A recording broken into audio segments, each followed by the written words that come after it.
Si tu veux savoir combien tu gagnes ou perds à chaque trade, tu dois comprendre le pips, le lot, la marge, l'effet de levier et la commission. Le pips en trading, c'est la plus petite variation du cours d'une paire de devises.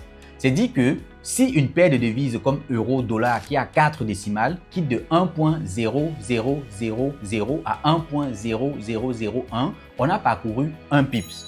Et si c'est une paire à 3 décimales comme USD JPY, on va compter le pips comme étant la deuxième décimale. C'est-à-dire que si on quitte de 1.001 à 1.002, on n'a pas encore parcouru un pips. Il faudrait qu'on quitte de 1.01 à 1.02 pour parcourir un pips. C'est comme ça que les pips se comptent en trading et c'est très important.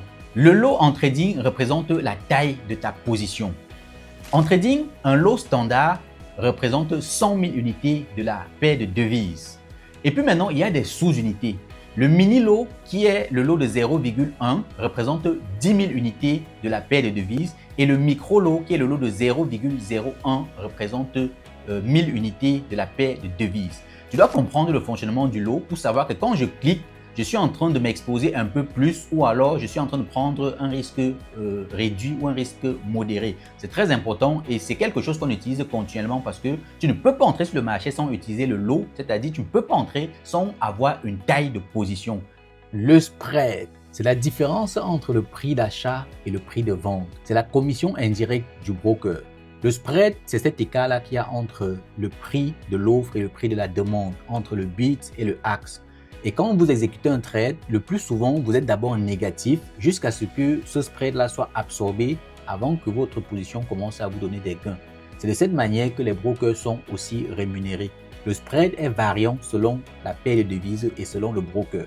En plus du spread, les brokers peuvent se faire payer par des commissions. Les commissions, ce sont des montants fixes, connus, qui peuvent varier selon la paire de devises et qui sont facturés au lot standard. Ça veut dire que pour chaque paire de devises, le broker vous dira un lot va vous coûter tel montant en commission. Maintenant, vous allez juste diviser en mini-lot ou en micro-lot pour savoir combien pourra coûter la commission si vous décidez d'exécuter un trade sur cet actif-là et chez un broker bien spécifique.